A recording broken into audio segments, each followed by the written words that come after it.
Yo, you guys, Rasati out here in Singapore. Thank you so much for joining me on the Night Owl podcast. As always, I really appreciate all of you.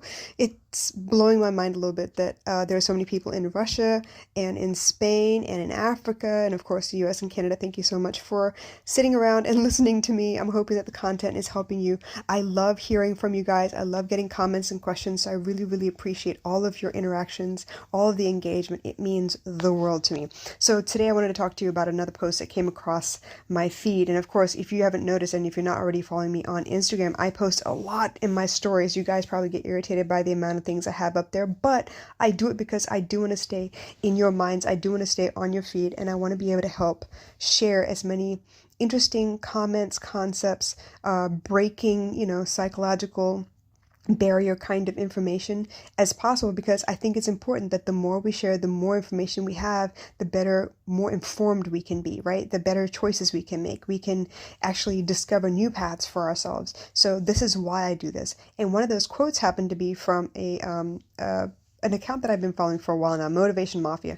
And they were saying the illiterate of the 21st century will not be those who cannot read and write. Now that obviously was the standard back in the day, but now it will be those who cannot learn, unlearn, and relearn. God, I love that so much. You know why? Because that's exactly what we've been doing. And I didn't realize it until I started, digging into more self-development. Now, I started my personal development journey when I was a teenager, mostly because I was having a lot of trouble at home. I didn't get along with my mom at the time. And I was, either living with my grandmother or living with my great aunt. And I was trying my best to figure out why in certain atmospheres I was able to thrive and feel like I was making some kind of a contribution. I felt like I was a respected member of the community or the household, whereas in my own home I felt like I was a burden on my mom. I was a pain in her ass. I was in her way all the time. I just couldn't get anything right.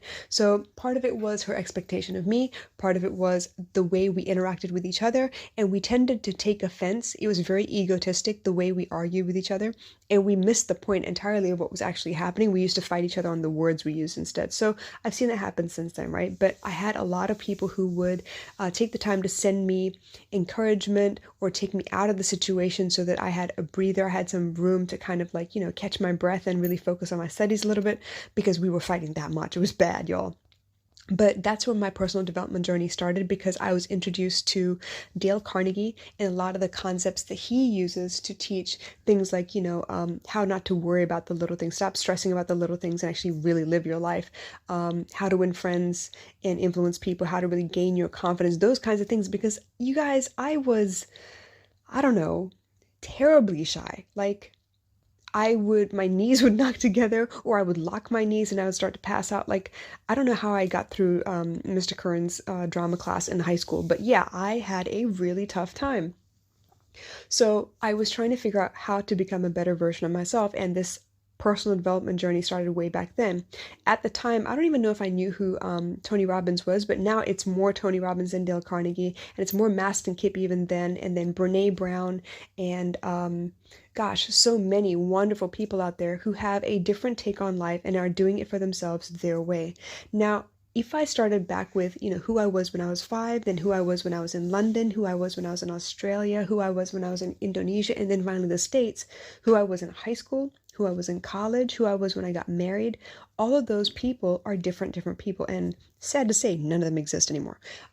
Versions of them do still exist in the person that I am today, but most of them have been removed or disentangled from who I actually am, and it's more simplified, it's more streamlined to the person, who my spirit is, basically. But that wouldn't have been possible if I hadn't found a way to learn something, adapt it, use it in my life, realize that some parts of it work, some parts of it don't, discard or unlearn the things that don't work, and then to relearn something new in its place to be able to, get to that next level of who I'm supposed to be. Now, that's probably the hardest concept ever, because as you unlearn things that you have been operating from a guideline standpoint for the whole of your life, right? When you unlearn some of those things, it calls into question everything else that you've been taught, and who taught them to you, and why they taught them to you, and what were they trying to accomplish when they taught these things to you. Now, chances are the people that taught you your belief system did not do it intentionally to sabotage you or to keep you under their thumb or any of those cruel and unusual things, right? more than likely they taught you what they knew. More than likely they taught it to you because that's what their parents taught them. And they never questioned it, they weren't allowed to, and so they swallowed it hook, line, and sinker, they applied it to their life, and this is the only parameters under which they can live their lives. And so guess what? You as their offspring need to work under the same parameters. But for my generation, what's been happening is we're bucking against the system, we're pushing the boundaries on what those parameters were that our parents set for us, and in so doing, we are invalidating a lot of the things that they grew up with, not realizing the fact that obviously technology came into existence. We have the ability to really connect with each other around the world now. Things that were taboo back then are no longer taboo. I mean, if you used to get made fun of for wearing skinny jeans because what that meant at the time was that you had a pair of jeans, you wore them till the wheels fell off and they were too small for you, but you didn't have the money to get new ones, so you continued wearing them and so got made fun of. But now it's fashionable. Back then, you weren't supposed to speak to strangers. Guess what? We speak to strangers all day long. Back then, you're not supposed to take food from strangers. Well, guess what? We order food from strangers and take delivery from strangers. And back then, you weren't supposed to get in a car with anybody you didn't know. And guess what? We order strangers to come pick us up, to take us to places, not knowing who they are, where they're from, what kind of, mentality they have. And we're very trusting now. So yes, life has turned completely upside down. It's completely different lifestyle and setting at the moment. And yeah, all of that kind of invalidates the way our parents grew up because the situation was not the same. But that means that we're going to have a tough time relating to them because they're still stuck in this idea that it's not okay to question how you live your life, that you should just obey and do as you're told because that's the safest way to be. And that's the best way to avoid drama or to avoid confrontation or to avoid any kind of struggle, strife, or chaos in your life. But that also means that you don't really get to live. You don't get to thrive. You get to survive. You don't get to thrive, though. And for us, that's no longer enough. We're not okay with that. We want more, and not necessarily materially, but we want to feel like our spirit has space to be itself. We want to feel like we are allowed to make our own decisions. It's a lot like, young kids who want to tell you that you don't know anything, they know better, because they don't want to be told what they can't do. They just want to be told what they can do. And for them, it's a way of showing their own autonomy and to exert their own independence and feel like they have some kind of a choice in their life. And that's beautiful. And I don't knock that. It's quite irritating because I have my own 9-year-old that's doing the same thing. But for them to do that means that they feel safe enough to kind of push the boundaries. But eventually, life will take over, as it always does for a period of time at least. So through high school and maybe into university as well, they will find that they want to fit in because they don't want to be seen as an outcast or seen as somebody who causes trouble. They don't want to be labeled any specific kind of way. They just want to blend in for a little while. And in so doing, they will give up their right to exercise their independence. And at some point, when they realize that they've been conforming way too much, they will try again to exercise their independence.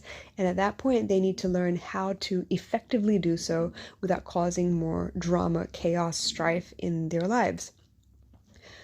But that also will be a testament to how well they learn, unlearn, and relearn different concepts.